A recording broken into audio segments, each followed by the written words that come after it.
Hey, it's me, Laura Farms. You may know me from my videos on social media. In this video today, I'm going to share with you how I got my start farming. So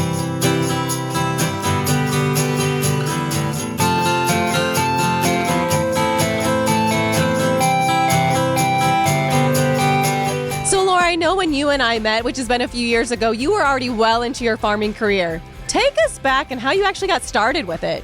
Okay, so we get to start at the very beginning, Beth, and that would be when I started college.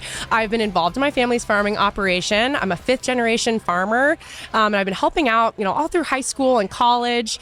But then in 2020, when COVID sent me home, it was kind of unfortunate, but it ended up working out really well because that's when I started renting ground and actually farming for myself with my dad. So I started farming spring of 2020. I just rented 1/4 of ground. I planted some seed corn. And that's how I kind of got my start farming. So I've been involved for a while, but 2020 is when I actually officially started farming. But Laura, you grew up on a farm, right? Yes, that is so correct. I've got farming in my blood. Yeah. And there's a lot. Like, you grew up in a farming community, so it's not something that in 2020 you decided, I'm going to go rent a piece of ground. It is something that's kind of in your blood. It's how you grew up. Because was it your grandfather who started the family farm, or how did it start? Yeah, so my Carlson family farm started in 1910, and we have been farming the same pieces of ground pretty much ever since then. So when I started farming, I was renting the ground from my grandpa and farming every day with him and my dad. So like I said, as a fifth-generation farmer, I take farming very seriously as a career, but also as a way for me to pass on my family's heritage and legacy. And it's just a really, really special career for me to have because I feel like I'm really connected to my ancestors through that. And not a lot of people get to experience that. And I also think sometimes people don't understand the difference between farming, crop farming, livestock farming, ranching. What do you dip your toes in? Yeah, absolutely. So we are a row crop farm, no livestock. We grow corn and soybeans. That way we do. So I spend a lot of time in the tractor cab. And if I'm not in a tractor cab, I am marketing grain or I am working on something, checking crops. We are 100% irrigated. So I spend a lot of time working on pivots. And then when I'm not doing any of that kind of stuff, I am filming and recording and doing those kinds of things, which I'm sure we can get into. Absolutely will. And so with just the farming piece, because it's kind of nice not having the livestock. I mean, you kind of have to keep them alive all the time. So it's not like you can go on vacation for a week and forget about it. You have to get up at 3 a.m. and 3 p.m. and make sure you're getting all the cattle or hogs or whatever else fed. And so it's kind of nice to be able to focus a little bit more just on the crop aspect. And so with the crop aspect, I know you talked a little bit about it, but when you're working through that, what are some of the pieces that you're looking at for the end product of what's this crop actually going to be used for? Yeah, absolutely. So actually, if we really want to go back to the very beginning, when I started farming with my dad and grandpa, I did dabble a little bit into livestock. So I have gotten to experience those 3 a.m. checks for calving and those kinds of things. I did have a small cow herd through high school, but I have since sold those, like you said, to really focus in on the row crop operation.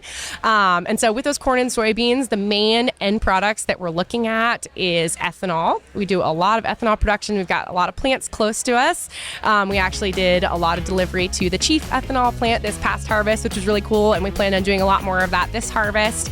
And then we do a ton for animal food. So even though we don't actually have any livestock on our farm, every piece of agriculture is really intertwined. And so I'm not feeding cows every day on my farm, but I'm still feeding cows every day on my farm, if that makes sense. It does, absolutely.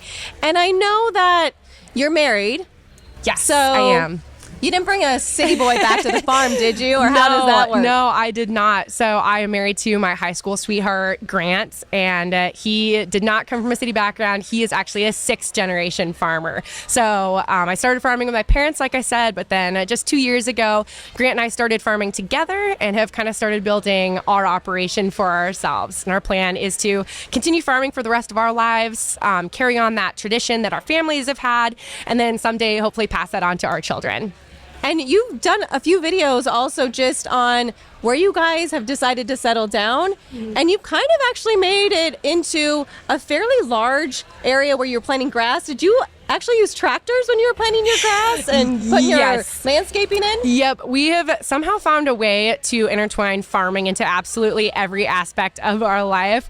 Last year and 2 years ago, we started on a big lawn renovation project, and we did use tractors in several aspects of that. We just couldn't resist. I mean, it was a pretty big space, though, right? Yeah. Like, it kind of needed it. Otherwise, it's going to take way too long to get it all done. We have settled down in one spot, and we have decided that we're not moving from there. So we will be farming in the same spot for hopefully the rest of our lives.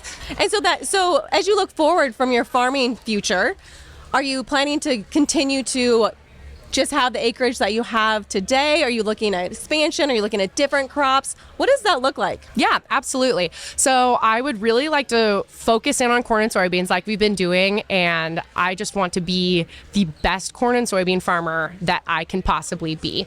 And so that comes from, I take a lot of inspiration from the internet. I try and learn from neighbors, past generations, but then also other people that are coming back to farm around us. We have a lot of 5th and 6th generation farmers who are about Grant and I's age who are also kind of starting to farm for themselves. And so we have pretty regular meetups with our neighbors, and I just try and learn as much as I can from people around me. So I want to be the best corn and soybean farmer that I can, and my goal is to just start buying out the acres that we rent. That's kind of our plan. So I have no goals to be the biggest farmer in the county. I just want to be the best farmer that I can be.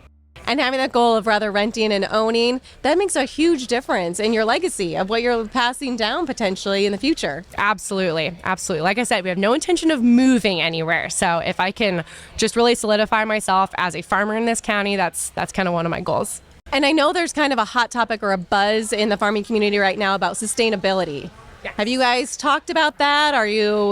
What are you doing in the sustainability area? Yeah, absolutely. So I think that is a really hot button topic. I see a lot of times on the internet that farmers don't really care about what's happening to the environment. And I could say that statement is the furthest thing from the truth. Like I've touched on already, this land is my legacy, my heritage, and also my livelihood. This is how I make my living. And so if I destroy the area and the environment around me, I have nothing to live on and nothing to pass down to my kids. And so our goal is to be the best keepers of the land that we possibly can be. Grant and I have been going crazy. Actually, in the past 2 or 3 years, we've been working on planting trees absolutely everywhere. That's kind of one of our main focuses. But yeah, taking care of not only our ground, but then also our water, like the greatest natural resource that we have under us in Nebraska, is a super high priority. So just trying to be really great stewards of what we've been given. So you clearly have a lot of things in place that you're building now for sustainability, for legacy, and really kind of looking into the future of how does that look for the next generation. I think that's amazing. Absolutely. I think the only real way to make it as a farmer, especially today, in 2024, especially with the prices that we're dealing with, is that you have to be really future and goal oriented and not just focused on this crop year, but really be looking at things with the future in mind. I think that's really, really important. Thank you so much for watching this video. Be sure to check out the link below to find out what's next for me, Laura Farms.